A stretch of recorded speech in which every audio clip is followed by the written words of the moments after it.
Salut à tous, épisode 7 avec les Lotto Soudal.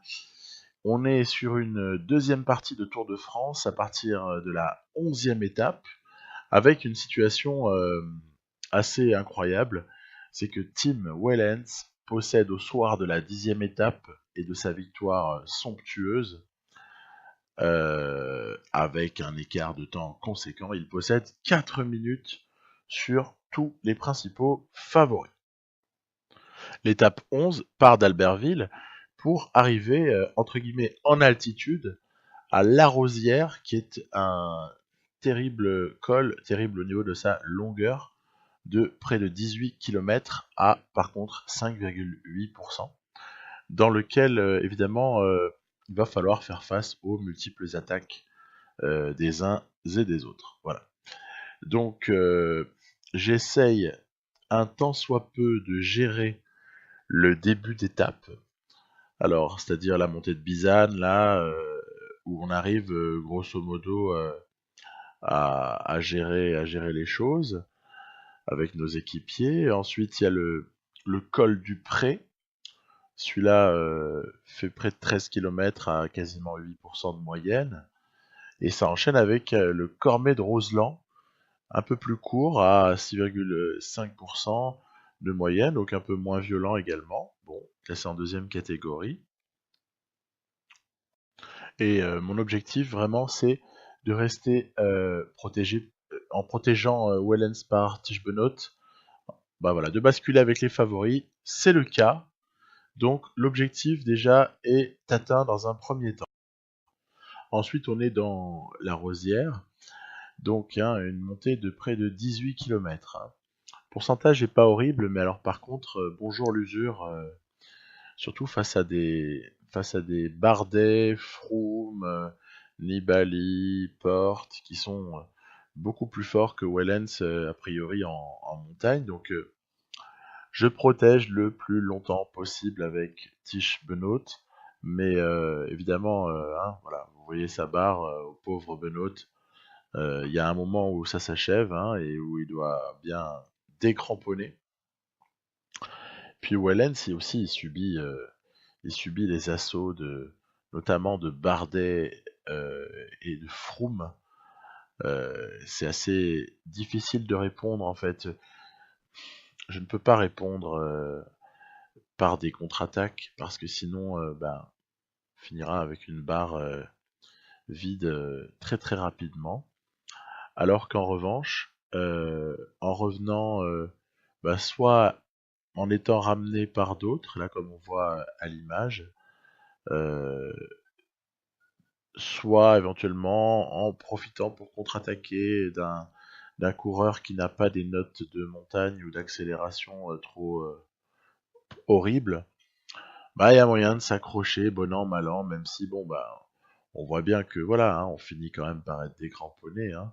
On se retrouve avec Reichenbach à côté de nous, puis devant il y a Nibali, Porte, Froome, ils ont tout Bardet, ils ont tous filé, ils ont tous filé. Mais après, bon, que faire? Si on arrive à concéder un minimum de temps, déjà, ce sera une bonne opération. Donc voilà, j'essaie de gérer un petit peu la barre rouge, bon, même si on va finir à zéro, c'est évident. Victoire d'étape pour Romain Bardet. Voilà, donc les principaux favoris qui sont tous aux avant-postes. Et nous, on arrive quand même à limiter les dégâts, puisque on va accuser un retard simplement d'environ 1 minute. Donc ça nous permet de garder le maillot avec, on va dire, environ 3 minutes sur Froome. On aborde à présent l'étape 12, qui fait très très peur, puisqu'il y a même une arrivée au sommet de l'Alpe d'Huez, après la Madeleine et la Croix de Fer, rien que ça. Donc, comment ça se présente? Eh bien, avec un Wellens qui a le bonus plus 5, il est dans la forme de sa vie.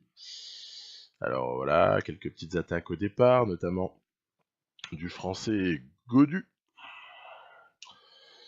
qui attaque très très rapidement. Godu, je sais pas s'il a eu raison, parce que c'est un candidat au maillot blanc, et voilà, c'est peut-être un peu tôt. Puis là, je vous montre une séquence un peu dur à suivre, mais pour une raison assez particulière, c'est qu'on a l'abandon de Froome. Dans ses tout premiers kilomètres, il y a eu une chute, et puis voilà. Donc ça nous donne à réfléchir, parce qu'il y a des idées qui nous viennent dans la tête.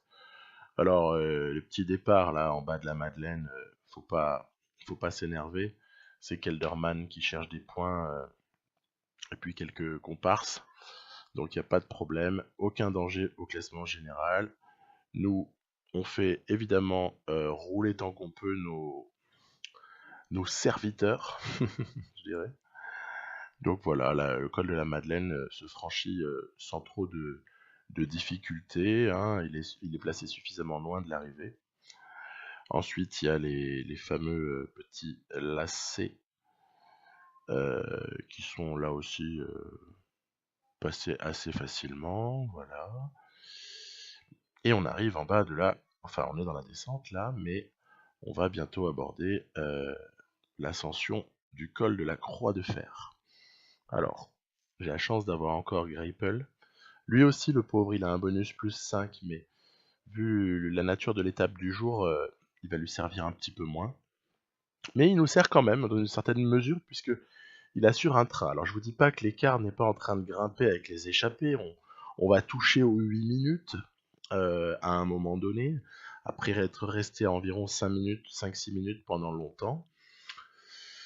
On n'a rien sans rien, hein. Moi, une fois que Greipel est très fatigué, je place Benoît en protection de Wellens. De toute façon, il n'y a pas le choix, c'est la seule possibilité.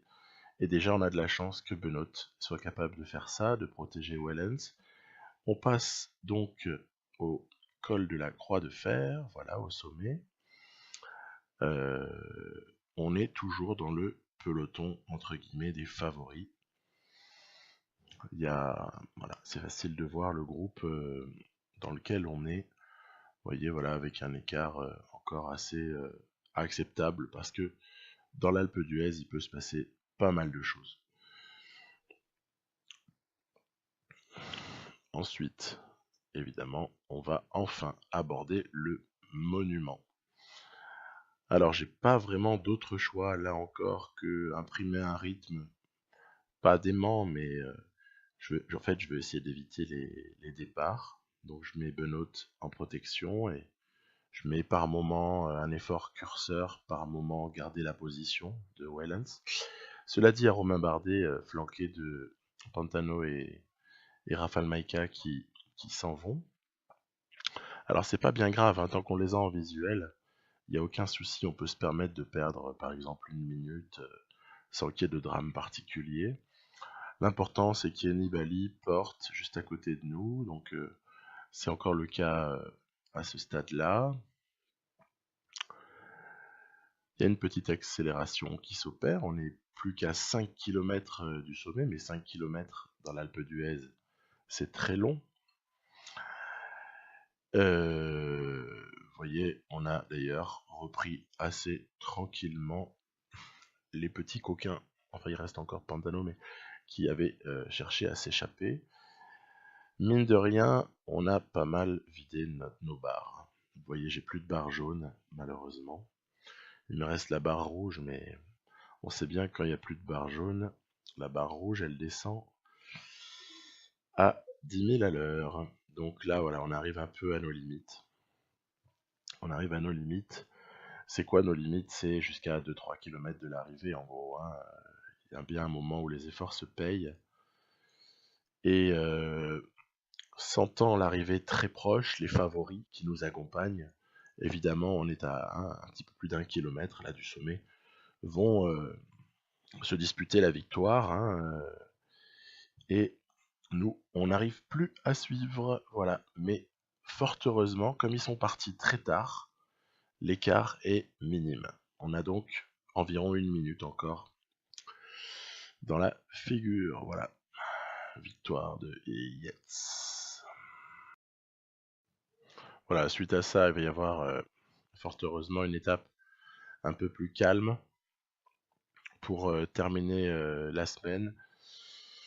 Ouf, ça aura été quand même beaucoup d'émotions. On passe à la suite. Ensuite, c'est une étape de plat, ou quasiment, durant laquelle on va pouvoir eh bien, entraîner notre petit train, voir si on arrive à faire un petit peu mieux que la fois d'avant. Donc vous voyez, on en est déjà que Clear qui passe bientôt le relais à Offland, mais... D'accord, donc vous vous souvenez, il y a une fois où j'avais pas bien appuyé sur sprinter, ça m'apprendra à vouloir jouer sans faire pause. Voilà, donc encore une victoire de Groenewegen. Nous, on a que nos yeux pour pleurer parce que là, franchement, c'est ridicule. C'est ridicule. C'est Offland qui a pas lancé. Alors que une fois auparavant, c'était Greipel qui n'avait pas lancé alors qu'il paraissait en situation de gagner. Donc bon, les sprints, on va repasser. Satisfaction, on garde notre maillot, heureusement.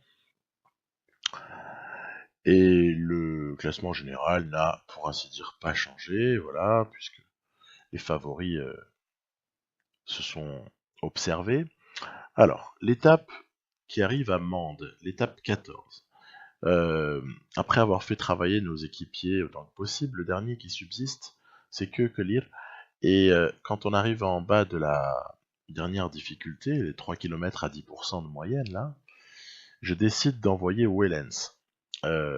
Avec le recul, je pense pas que c'était vraiment un super choix. Je pense que Benoît aurait eu le droit de partir, alors que Wellens, évidemment, s'attire les foudres des favoris. Alors j'essaie quand même de rattaquer une deuxième fois.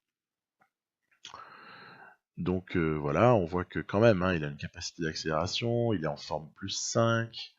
Le mec est à bloc, il sort de un jour de repos plus un jour de plat. Bref, on arrive au sommet, mais on est malheureusement, on n'a pas fait le trou.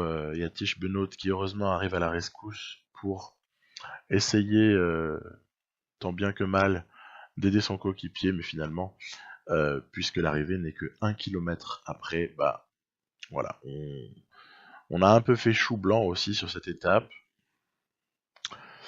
Bref. Ah tiens, par contre, Richie Porte, perdrait-il du temps?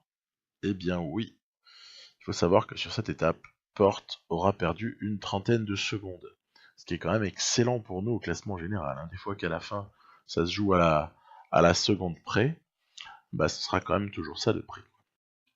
Alors, sur l'étape 15, il y a un danger, c'est le pic de Nord avant une descente qui peut, bon, ensuite permettre de revenir si jamais on a pris du retard. Alors, je vais faire rouler au départ les équipiers au maximum. Puis le seul qui reste à part Benoît, c'est que lire. Et ensuite, bah, ce sera Tige Benoît qui assure voilà, la montée pour Wellens, afin de, bah, je dirais quand même, maintenir un écart raisonnable. On voit qu'il est énorme, il était entre 8 et 10 minutes pendant très très longtemps dans cette étape. Bah voilà, pour que Wellens quand même ne prenne pas un trop gros éclat, parce qu'il y a des hommes qui sont pas dangereux devant, mais qui sont à 16-18 minutes avant l'étape. Il s'agirait pas qu'il fasse un trop gros rapproché au classement général. Après, voilà, somme toute, pas grand chose à signaler, puisque la descente se passe ensuite sans encombre. On veille bien à récupérer. De toute façon, la victoire d'étape, elle se joue devant, entre les échappés. Nous, on a juste à franchir la ligne, à arriver en bonne santé. Et puis c'est tout. Voilà. Donc, à partir de là, on conserve notre maillot. À noter le jeune Godu qui a gagné l'étape et qui prend le maillot blanc à Benoît. Ben, tant mieux pour lui. Voilà, donc on a toujours environ 3 minutes d'avance. Alors, dans l'étape 16, qui va de Carcassonne à Bagnères de Luchon, on se retrouve avec la nécessité de devoir vraiment contrôler la course, parce que, comme vous le verrez assez rapidement, il y a des velléités d'offensive par des coureurs qui ont une dizaine de minutes de retard au général, j'ai envie de dire seulement. Or, on voit bien la tendance dans cette fin de tour, c'est que Sky étant un petit peu hors de course, BMC ne prend pas vraiment de responsabilité, AG2R n'en a pas vraiment les moyens, et l'équipe de Nibali non plus, et forcément, il n'y a pas de patron. Il n'y a pas de patron, donc je vais être obligé de faire rouler beaucoup de mes équipiers, en tout cas jusqu'à ce que la difficulté du parcours soit trop importante, quoi. Donc je vais vraiment toujours essayer de contrôler pour rester jamais plus loin que 3, 4, 5 minutes, tout en sachant qu'avec Tim Wellens, on a toujours une chance, s'il est au contact sur la dernière ascension, de très très bien descendre, quoi, hein, voilà. Et le plan va fonctionner plutôt correctement. On voit que, évidemment, Tish Benoît est le dernier lieutenant de Wellens. Il va l'accompagner le plus loin possible, hein, même s'il y a un moment où, comme vous pouvez voir, le deuxième coureur en haut à gauche, bah maintenant voilà, il n'y a plus d'énergie.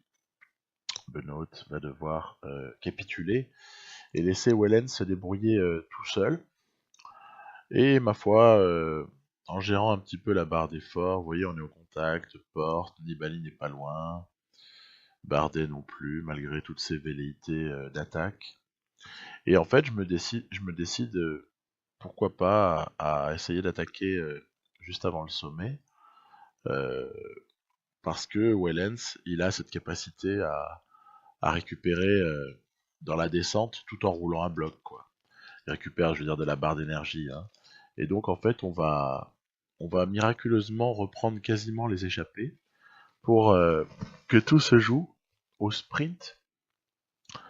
Et on est mais à 2 doigts de l'emporter. On est revenu sur Simon Yates. Bon, derrière nous, Nibali, même temps, Bardet, même temps, mais Richie Porte prend encore une fois un petit peu de retard. Donc, écoutez, c'est une étape qui est encore assez positive. Voilà, je vous ai recalé le moment clé où on fait cette petite différence. Solaire qu'on aperçoit, lui, il est en course plutôt pour le maillot blanc. Oui, on voit Thibaut Pinot qui s'accroche. Voilà, le trou est fait. Et en fait, ce trou, bah, il sera conservé jusqu'à l'arrivée. Voilà. Parce que je vous dis, j'ai fait rouler Wellens à tombeau ouvert. Voilà. Voilà, donc on va savourer cette deuxième place qui est synonyme de petite bonification. Aussi, on a gagné un peu de temps sur Porte. On va savourer tout ça. Et puis on va se projeter sur la suite du Tour de France. Donc, la suite immédiate, c'est évidemment l'étape 17 qu'on aura au début du prochain épisode, qui est terrible, l'histoire. Cette étape 17, elle est absolument incroyable. Elle me fait froid dans le dos pour le pauvre Wellens. Et puis la question du recrutement. C'est extrêmement important de se constituer une équipe compétitive pour l'année prochaine. Voilà, je vous dis à très très bientôt pour des précisions autour de toutes ces choses-là. Bye bye.